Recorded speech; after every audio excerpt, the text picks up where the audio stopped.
For the safety of your smile, use Pepsodent twice a day. See your dentist twice a year.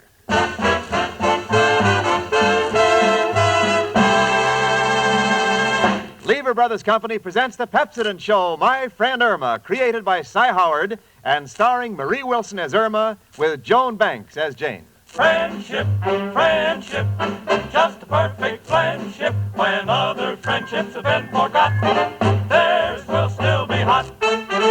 My friend Irma.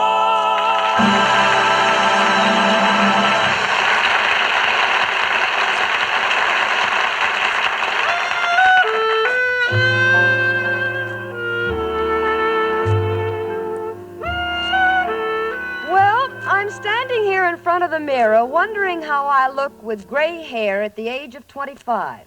Why do I expect to be gray at 25? Well, I intend to still be living with Irma Peterson, and brother, if that doesn't do it, nothing will. Now, please, don't misunderstand me.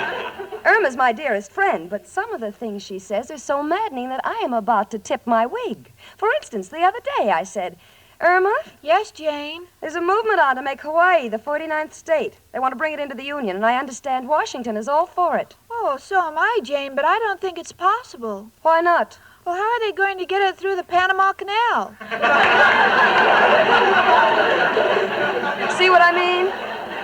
Now, things like that, I'm a little too tired to answer. And why am I tired? Well, this past week, Professor Kropotkin opened his own little cafe, and all of us have been helping him with the chores in our spare time. Right now, we're in our apartment, and Irma's typing the menu for tomorrow. How are you coming along, honey? Oh, very slowly. Are there 2 or 3 E's in cream? I think 1 is enough, honey. Are you sure? He uses that heavy cream. Yes, honey, I'm sure. And please hurry, huh? The professor will be here soon to pick him up. Irma, what's the matter now? Oh, I don't like this menu. I'm too worried about what the customers will think. Sweetie, it isn't up to you. Just put down what the professor told you over the phone. All right, but don't blame me if no one eats the potatoes. The potatoes? Yes, how can anybody eat them when they're French fried, mashed, and all rotten? Irma, that's so rotten. Look, sweetie, I'll take care of the menu. All right, Jane. Oh, I think I'll iron that little apron I wear in the evening when I wait on the tables. Oh, I meant to tell you, honey, you look adorable in it. Oh, thank you, Jane. You know, I just can't wait till I finish work at the office so I can hurry home and help the professor at the restaurant. Well, we're all getting a kick out of it because we love the professor so. Irma, what's that? Oh, the tips I got last night fell out of the apron pocket. Oh, how did you do, honey? Oh, I got about 65 cents. Well, what's that piece of paper? Oh, I waited on Al. That's a thank you note. A thank you note? What does King Midas say? It says, I didn't leave money because when you spend it, it disappears, so save this note. It will last through all the years. That reckless playboy. Hello? Who? No, Professor Kropotkin isn't here right now, but we expect him shortly. Who? Mr. Hackett? Oh, you'll call back. Thank you. Come in. Hello, Jane. Hiya, chicken. Hello, Al, honey. Well, kids, the professor isn't the only one in business. I got things going for me, too. Naturally. Another one of your priceless deals like the last one you had? Bleaching shoelaces and selling them for spaghetti? No, couldn't get a patent. But my new one is a beaut, and so timely. Well, what is it, Al? It's a derby specially treated with bicarbonate of soda, so that after election, when you have to eat your hat, you don't get indigestion. What do you think of it, chicken? Oh, Al, it's great. Gee, Jane, is it any wonder when I see him I get goose pimples? No, honey, I can understand that. He leaves me cold, too. Now, just a second, Jane. I know the opinion you got of me ain't got no snow on top of it, but let me tell you something. If it wasn't for my shifty eyes, a lot of customers would be sneaking out without paying their check. No, Al, when you're right, you're right. I admit I myself saw you grab several who were trying to get out without paying, but I still can't figure out how you get wise to them. Well, I've been doing it for years. That is, watching for them guys, you understand? Yeah, I understand. Well, Al, I've been doing my share at the restaurant, too. I think flirting with the fellows has helped business. Wait a minute, chicken. What's wrong, Al? You mean you've been flirting with the boys? Oh, harmlessly, Al. When they ask me if I have frog's legs, I say, look for yourself. Oh, that's different. I'm glad you understand, Al. And, you know, the customers have all been very nice to me. I made a mistake and gave a man 4 5s for a $10 bill, and without batting an eyelash, he gave me one of the 5s back. Come in. It's only me, Professor Kropotkin. Hello, Janie and Irma, my two little ice skaters. One spinning ahead, the other with a head spinning. Why, Professor, making your little jokes already. You must be happy. Oh, why shouldn't I be? After all these years, my lifelong dream has come true. I own my own little restaurant, thanks to you and Irma and Richard and Al. Well, we're just as happy as you are that everything's so perfect. Well, not so perfect. As we say in the restaurant business, there is a fly in the soup, and her name is Mrs. O'Reilly. Well, what's wrong with Miss O'Reilly? What's wrong? Her cooking. It's too plain. I would like to give the customer something different, so I asked her to make the clam chowder with a continental flavor. Well, did she do it? Well, she tried. But the only way I knew it was continental was because it tasted like the bottom of the English Channel. If she would only let me do the cooking. Well, we have to be careful there. You don't want to hurt her feelings. Well, of course not. And besides, she has a nasty way of getting even. She'll raise my room rent. A very delicate predicament. It's like saying not guilty to a judge while the silverware is falling out of your sleeve. I'll simply have to tell her. Well, that's probably her now. Now, Professor, remember, no scenes. All right, no scene. Come in. Hello, everybody. Oh, so there you are, Professor. No, take it easy, Mrs. O'Reilly. Frowning will only give you wrinkles. Oh, is that so? Yes, and on your face there's no more room.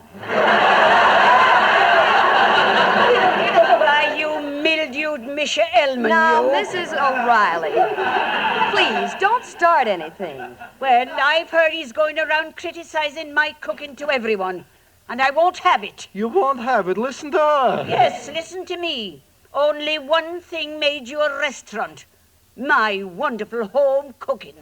All you talk about is home cooking, home cooking. I got news for you, Mrs. O'Reilly. Your cooking can put a person in a home for incurables. Oh, how can you say those things? Oh, don't cry, Mrs. O'Reilly. Professor, look what you've done. I'm sorry, Mrs. O'Reilly. I didn't mean to insult you. Oh, if you only knew that cooking was my greatest pride. I understand, Mrs. O'Reilly. Oh, I remember back in Ireland when I was a young girl. We had a pot-bellied stove, and all the young lads in the neighborhood would come over, and I would cook and bake for them on the stove. After a while, they began to think of me and the stove as one. Old Pot-belly O'Reilly, they used to call me. Oh, those romantic days. To think how the years fly away. No, please, Mrs. O'Reilly, don't try to get the best of me by crying. Well, I can't help crying. It's the woman in me. Mrs. O'Reilly, there's a woman in you? Then tell me, what is that camouflage you are wearing on the outside? Why, you... Oh, now, quiet. The phone is ringing. Hello? Who's this? Oh, Mr. Hackett again, yes. Yes, the professor's here. Just a minute, please. It's for you, Professor. Oh, thank you, Jane. Hello? Yes, it's only me, Professor Kropotkin. What? Yeah, hold it a moment, please. I got to get my breath. What's up, Professor? The man on the phone wants to buy my restaurant. What shall I say? Well, what are you going to say, Professor? I don't know. Just a moment, Mr. Hackett. Somebody advise me. Well, you're happy there, aren't you? I've never been so happy. Are you making money? Yes, according to my balance sheet here. Well, the total here shows a big profit. Well, then don't be a chump, Professor. You can afford to be in a penance. Well, that's right. Who does this Hackett think I am? A fool? Mr. Hackett, you sure got your nerve. You think you're talking to a fool? I'm a very smart businessman. I got a gold mine here. I wouldn't sell to you. I don't care if you do buy the store across town. I'm keeping this one. The same to you. Jump in the lake. Well, you certainly told him. Yes, and it certainly gives a man a wonderful feeling to have confidence in himself and to know that he is on the road to success. Janie, when you get a minute, I would like you to check those figures. But I'm sure Irma put down everything. Irma! Irma? Professor, I think I'd better look at that report. Let me see. Huh? Yeah, that's right. $200. $200 is a lot of money. Yes, to lose in 1 week. Janie, what are you talking about? That's impossible. Chicken, what did you do Irma, now? how could you mislead the poor professor? Oh, don't pick on me all the time. And to think I had a chance to sell the store. I even went so far as to tell the man he was talking to a fool. And you know something, he was. I'm ruined. Well, Professor, I'm surprised at you. Didn't you know any better? How should I know any better? I'm a restaurant man. I left the books to Irma. And she kept saying the business is liquid. The business is liquid. Now I know what she meant by the business is liquid. What? I was drowning.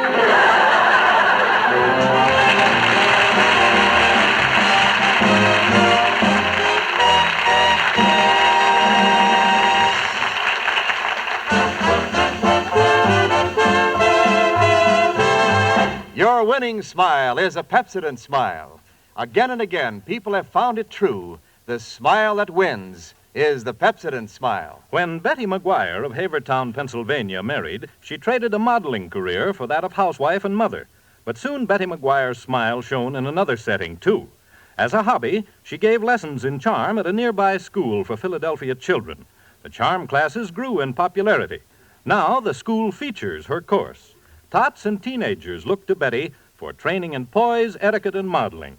And she's a shining example for them, even to her Pepsodent smile.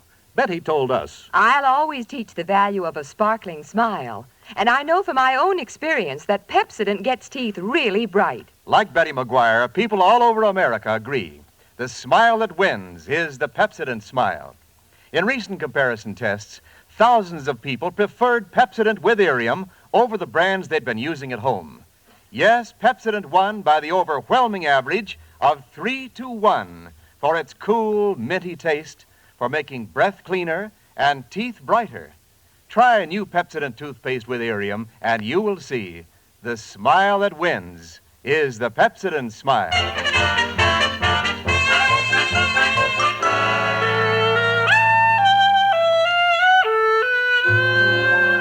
Well, we're all sitting here in various stages of dejection. Al is pacing the room. The professor has his head buried in his hands. And Irma? Irma is sitting there crying and giggling. This I cannot understand. Irma, if you want to cry, cry, but why must you giggle at the same time? I can't help it, Jane. The tears keep falling on my knees, and they tickle.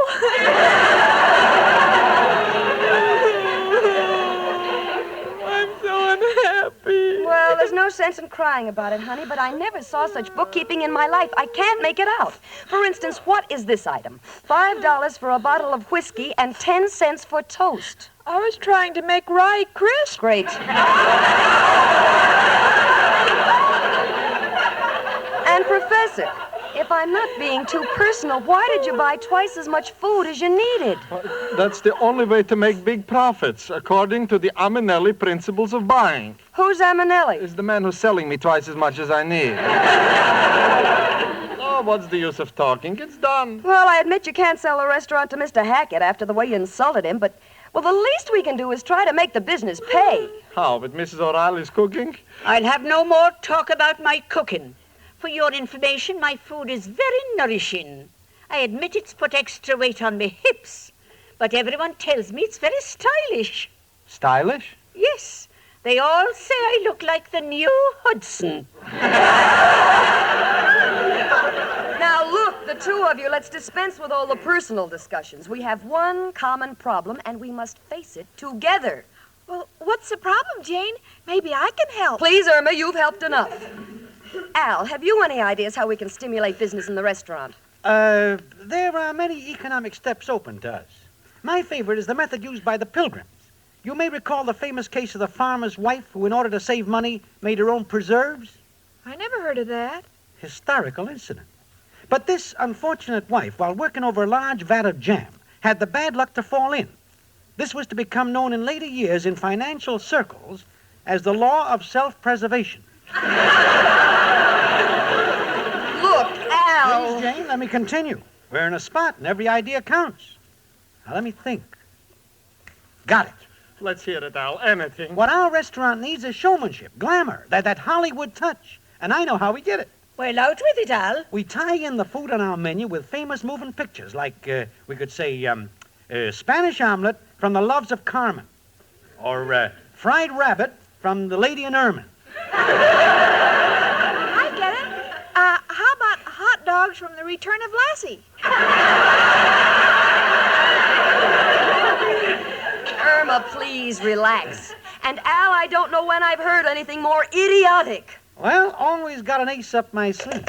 And there's only one man who can help it. Al, if you call who I think you're calling, I'll scream. Don't let him try, Jenny. We are sinking. Who are you calling, Al? Who else but... Hello, Joe. Got a problem. Professor Kropotkin's restaurant is going on the rocks. How can we build up the business? Huh? The name is important, like the Automat, Schrafft's, Childs? Yeah, I know. What about it? Put a big sign in front of the joint saying Childs? But, Joe, isn't that illegal? Uh-huh. Uh-huh. Uh-huh. Mm-hmm. That's how we get away with it. Under the name Childs, in small print, we say, must be accompanied by their parents.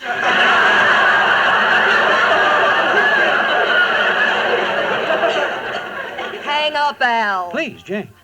An ingenious idea, Joe, but did not ring the bell here. Thanks for your efforts, and goodbye, noble friend.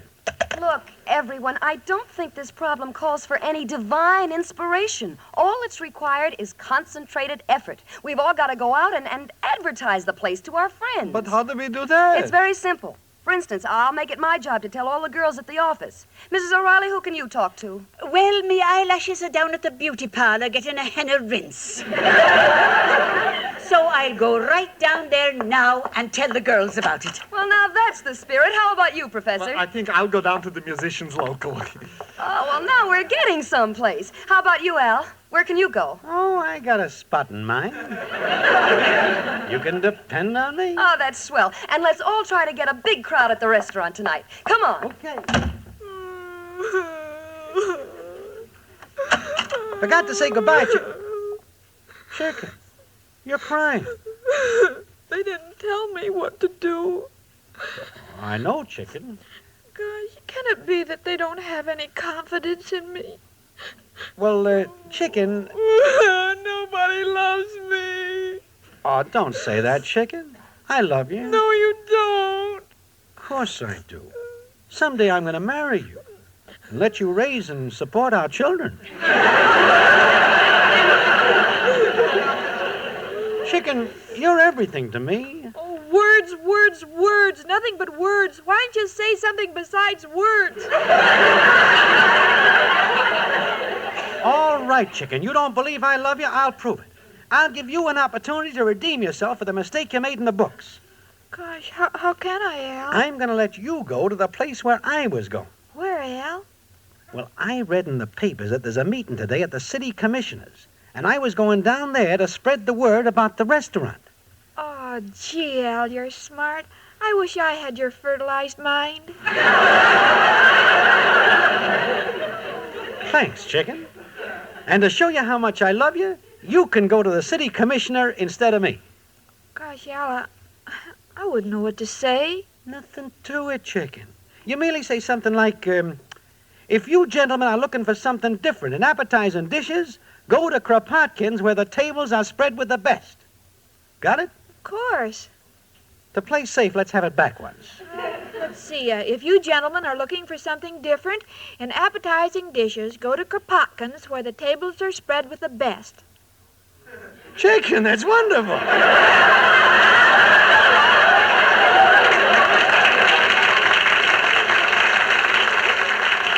Be on your way fast before you forget it. Oh, all right, Al. Oh, and don't worry, I'll try my best, and if that doesn't work, I'll try something else.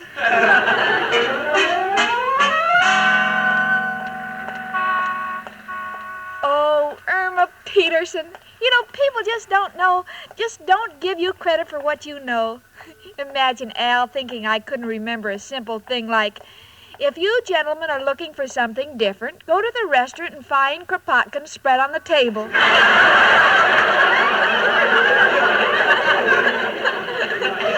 gosh. Just wait until I meet the city conditioner. City conditioner? Oh, was that it? Or was it kitty submissioner? Oh, well, I got one thing right. I'll get the other.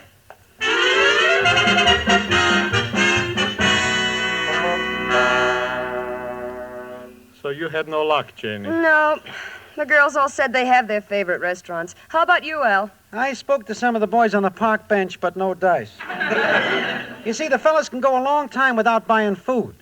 They got the squirrels trained to bring them peanuts. Well, I guess this is the end. I should have sold it to Mr. Hackett when I had the chance. Don't give up yet, folks. We haven't heard from Irma. Irma?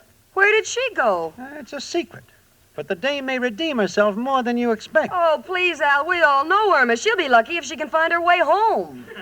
Don't sell chicken short, Jane. I know most of the time she sounds like she don't know what the score is, but I got confidence in that kid. And to prove it, I sent her to the city commissioner to bring some of the boys down here to eat. Oh, please, Al, you don't think for 1 minute... Oh, my goodness. What's the matter? It's Irma. And look at all the men following her. My chicken came through. Come on in, everybody. This way, gentlemen, this way, please. Go to work, Mrs. O'Reilly. Irma, darling, how did you do it? Oh, it was nothing. Chicken, I'd like to talk to you. Let's step inside the office. Oh, sure, Al, what is it? Those men look kind of shabby for politicians. Are you sure you went to the city commission? Yes? Just want to check. Stay here. Be right back. How do you do, sir? How do, brother? Keep right on eating. Don't want to disturb you, Commissioner. Commissioner? Yeah, I see your friends are eating like it was on the house. Well, it is on the house. That young lady invited us down. I don't understand. Aren't you gentlemen connected with the city commission? No, brother. We're all from the city mission.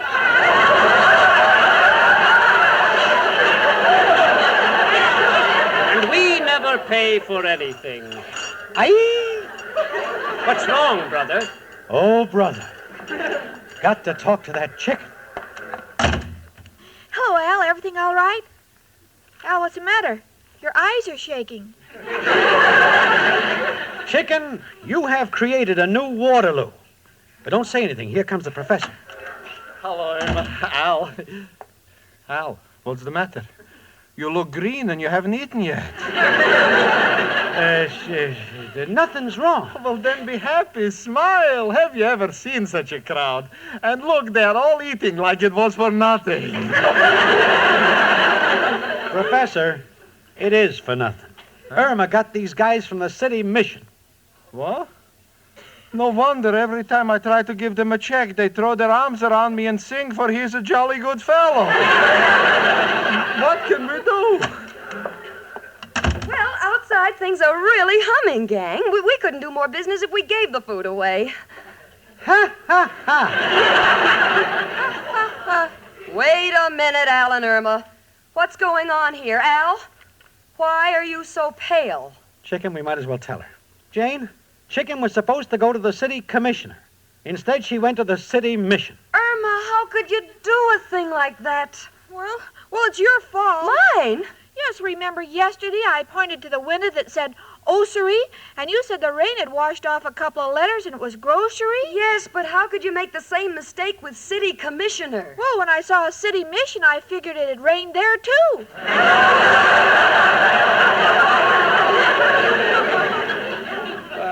What's the use of arguing about it now? Should we stop them guys out there from eating? Oh, no, Al. The poor souls are hungry. Let them eat. We are broke anyway, so we'll be a little broke. Gee, Professor, you're so sweet about things. You're what people call a good sanitarium. Irma, that's just where I'm going as soon as I close the door. Professor Kropotkin? What do you want, please? My name is Hackett.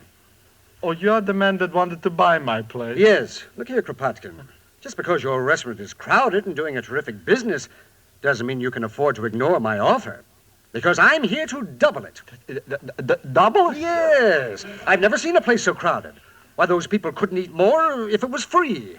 Well, I think I should tell you. You can't tell me anything. I've been in this business too long. I'm a man of quick action. Here's my check. I consider the deal closed. Good day. Good day. What happened? Oh, Professor, isn't it wonderful? Irma, if it wasn't for you, this never would have happened. Do you forgive me, Jane? Forgive you, sweetie. We adore you. But in the future, when you plan something like this, give us a little warning, huh? Well, that's hard for me to do, Jane. You see, a lot of things go on in my mind without me knowing about it. And you know something? She may be lightheaded, but take it from me, you're always in the dark with my friend Irma.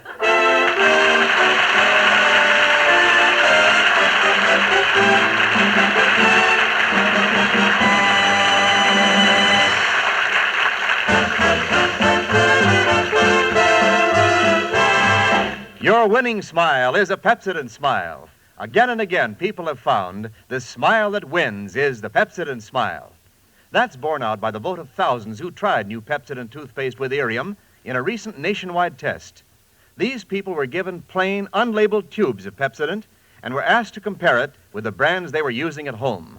When their votes came in, Pepsodent won by the overwhelming average of 3-1. These people say new Pepsodent tastes better, makes their breath cleaner, and their teeth brighter than any other toothpaste they tried. Remember, that's not just our opinion. That's what people say. They say it 3-1. They've seen Pepsodent with Irium remove the film that makes teeth look dull, uncover new brightness in their smiles. Try it, and you will see the smile that wins is the Pepsodent smile.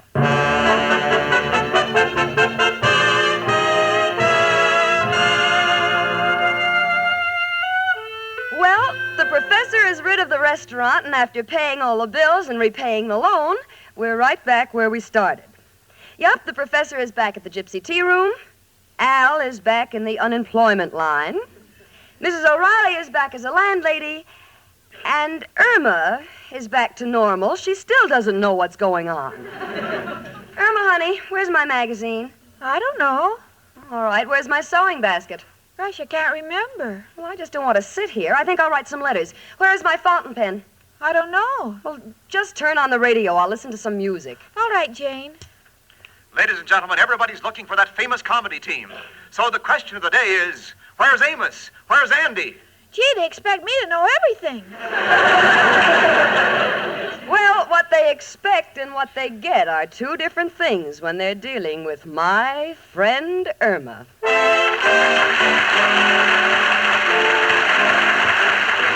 My Friend Irma is produced and directed by Cy Howard. Mark Levy writes the script with Stanley Adams and Roland McLean, and is brought to you by Pepsodent Toothpaste with Irium, another fine product of Lever Brothers Company. Marie Wilson is starred as Irma with Joan Banks as Jane. The part of Al was played by John Brown. Hans Conried was heard as Professor Kropotkin, and Gloria Gordon as Mrs. O'Reilly. Music was under the direction of Lud Gluskin. This is Wendell Niles speaking, CBS, the Columbia Broadcasting System.